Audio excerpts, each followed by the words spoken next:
At Griffith University, we recognise the critical role that universities play in achieving the Sustainable Development Goals. In line with Griffith's objective to create a brighter future for all, we embed the Sustainable Development Goals in all we do, in teaching, research, engagement, and beyond. The goals align with our deeply held values around First Peoples recognition, environmental responsibility, diversity and inclusion, and social justice. Through this series, I'll explore some of the 17 Sustainable Development Goals with Griffith experts and partners. We'll examine what each of the goals is about, what must be done to address them, and how we can learn from the work on these goals already being carried out around the world. For our first video, we'll discuss Sustainable Development Goal 16, Peace, Justice and Strong Institutions. With me today to discuss this topic are Professor Sue Harris-Rimmer and Professor AJ Brown. Professor Rimmer is an expert on human rights law and the Director of Griffith's Policy Innovation Hub, co-convener of the Griffith Gender Equality Research Network and leader of the climate justice theme in our Climate Action Beacon. Professor Brown leads the Public Integrity and Anti-Corruption Research Program in our Centre for Governance and Public Policy and is an expert on whistleblower protection. He's also a global board member of the World Anti-Corruption Organisation, Transparency International. Sue Harris-Rimmer, AJ Brown, welcome. So can you start, Sustainability Development Goal number 16, what are some of the key elements in that as far as your work is concerned?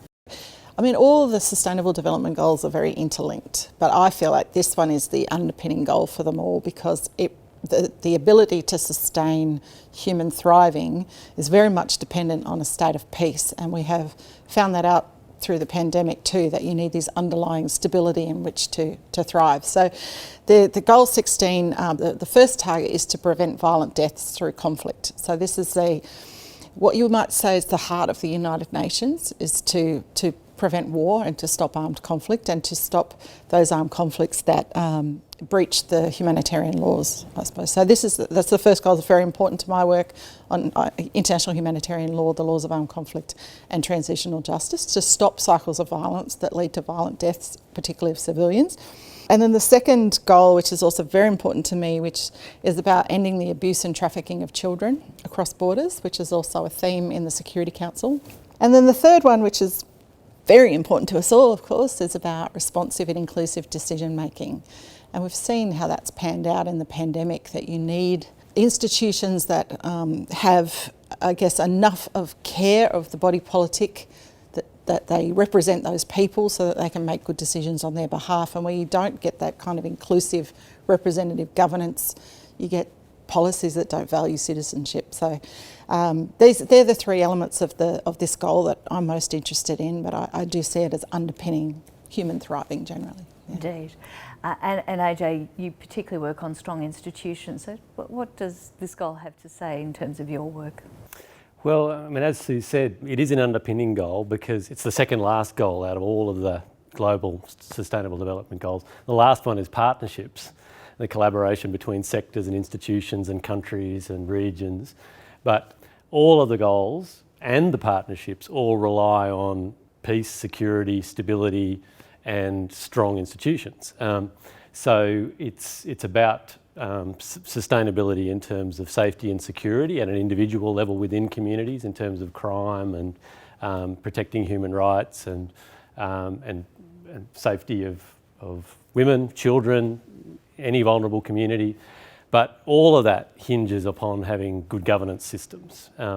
And so the targets for Sustainable Development Goal 16 that really relate to that range from everything from inclusive participatory institutions to protection of the rule of law, through to fighting bribery and corruption, stopping not just trafficking of people, but stopping trafficking of money, because actually the undermining of governments around the world that is most corrosive very often is brought about through bribery, through corruption, through loss of revenue, through crime. It's actually a really tough sustainable development goal because everything else sounds wonderful and everything else should, in theory, be easy to work on. In theory, it's not, but in theory. Whereas Sustainable Development Goal 16, because it's about stopping war, stopping conflict, intervening or finding ways to diffuse political conflict around the world, and actually fighting crime, including leaders who are stealing from their own people, It's highly political and sort of highly fraught, and therefore in many ways it's not only underpinning, but in many ways it's one of the most challenging of all the goals.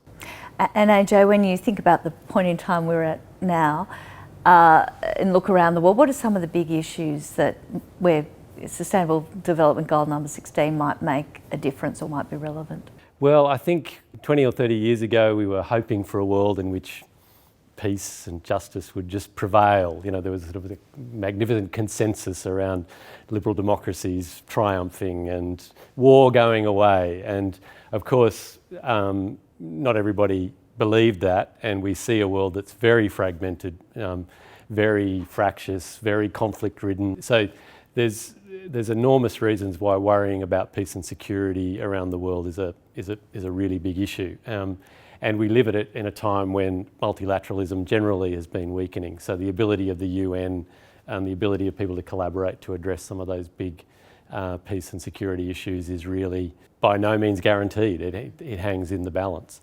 But we also see such an enormous divide range right across the world of countries, from highly corrupt regimes through to regimes that may not be corrupt in and of themselves, but which are facilitating international money flows that enable international crime to occur. And many advanced democracies are complicit in those international systems. So it's really like we're finally waking up to the fact that we do live in one world, that it's an international system that we live in, that you can't just isolate these things in individual countries and say one country is really clean and the other country is really dirty, because everybody's actually involved in this sort of these networked problems. And so I'm sure you'd agree that we do live in the one world and that a problem anywhere has repercussions everywhere. But what are some of the big issues that you're seeing at the moment that are relevant to Goal 16? The UN Secretary General tried to call on all UN member states to actually declare a moratorium during the pandemic. So this was this ambitious idea that while the world is facing a global pandemic, is not the time for armed conflict. Can we pause? Surely a pandemic will stop some of these armed conflict situations from escalating, and that I'm afraid didn't happen in Tigray and Syria and Myanmar and other places. Afghanistan. So what you also saw during this period where the UN was trying very hard for states to step up was you saw humanitarian responses having to be reframed because suddenly there wasn't the ability to access places. What does a refugee camp look like during COVID? How do you evacuate people without causing them further risk of infection? Incredibly complicated issues for humanitarian access and safe corridors. So that's been a mind-blowing challenge for the humanitarian community. So I've been very focused on how people are transversing that. And I've also been very interested in this idea of the pandemic itself creating conflict in the sense of vaccine diplomacy and that exacerbation of inequality in and between countries that's been really highlighted as a result of COVID. But at the same time, we've got to start thinking this was a non-traditional security threat.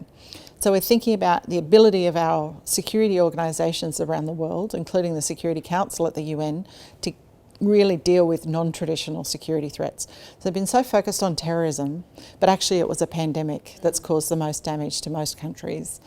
So, where is the actual risk to our security coming from? Maybe we have a very narrow idea of, even in this goal, very focused on conflict deaths, whereas my work would say actually I think intimate and partner violence is what we call the shadow pandemic is as important as narrow definitions of armed conflict. But the other issue, this is the first year ever the Security Council has been thinking about climate change as a security risk. Now, that's a bit slow, if you ask me. And if you think about the pandemic as also being a symptom of zoonotic diseases exacerbated by climate change and human-wildlife interactions, they're the kinds of debates we need our security institutions to be having. So I've been thinking about that very hard. And as yet, I do not have the solution, but I think that's the way we've got to travel. Well, we won't necessarily be able to come to all the solutions in our short chat today, but I think it's important that we focus on where progress has been made too. We can spend a lot of time, and we should spend a lot of time thinking about the problems and the complexities, which you both outlined beautifully here. But Where have we seen some good examples where countries or institutions or international organisations have made progress? AJ? Well, it's interesting. There are elements of the sort of the building back better concept, which at an international level you can see both international institutions and national governments following through on. It's very tough and it's going to take much longer, but they're following through on it. With the work that I do with Transparency International, and I've had the privilege of having a fair bit to do with the leadership of TI's next strategy for fighting corruption for the next 10 years, what's very clear is that there's a lot of leadership and support from international financial institutions. The International Monetary Fund has had a project going which civil society has been part of throughout the pandemic called Tracking the Trillions, because Goldman Sachs has sort of estimated that the total cost of fiscal stimulus for the world to fight COVID economically in 2020 was about $6 trillion. And the total cost of corruption in terms of theft, bribery, income lost through bribery and around the world is estimated by the World Economic Forum to be about $5 trillion. So if we successfully clamp down on corruption, we would actually have been able to pay for the economic response to the pandemic. It would give us that sort of resilience. But I was quite amazed that as people were blowing the whistle on the problems to do with the pandemic right back at the beginning, that people recognised the value of individuals who step up from within institutions to point to the breakdown of or the slow responses in what governments or other agencies are doing. Everywhere from China with the late Dr. Li Wenliang, who was vindicated by the Chinese authorities when he was mistreated for having tried to sound the alarm very quickly. And the Chinese government have more or less said, no, actually, he did the right thing. He was a hero. Through to our own domestic response, when hotel quarantine has gone a bit dodgy. And we can extrapolate from hotel quarantine in the pandemic to a million other problems even after the pandemic, to the things that should worry us about keeping government honest and performing well. People can worry about the bureaucracy, but it just takes one person to put up their hand and say, no, hang on a minute, we've got a problem here. And suddenly governments move and things change. So there is, I think, hope in the context of the pandemic, but more broadly to see when things get really tough, when we're really focused on people's well-being in a crisis situation, suddenly the things that really matter leap out at people. And that includes the ability of people to speak up and the need for institutions to respond quickly, fairly, equitably, spend their money wisely and get the job done quickly. So there are lessons from this period of history, I think, for being able to achieve peace, justice and stronger institutions. It's wonderful. And I suppose also that we need courageous individuals, but we also need strong institutions. The two are required at the same time. And good researchers working with excellent the strong institutions and the courageous individuals. Indeed. Well, what gives you cause for optimism, Sue? Well, absolutely. I think as a result of the pandemic, you have people really understanding the value of good governance to their lives and the very valuable work public services do around the world. But for me, I suppose the shining light is this idea that prevention is so important. So pandemics have been a risk in every risk analysis I've seen from every government and every multilateral institution for decades. But our business continuity planning, our strategies were not developed, not scenario planned in the way that we do for war, for example. So I'm hoping now there's this much stronger level of granularity around our planning around non-traditional threats and the value of prevention. So I've seen that come through from the current UN system, very much focused on conflict prevention work, on preparedness, on this rules-based order idea, needing rehearsal, needing scenario planning.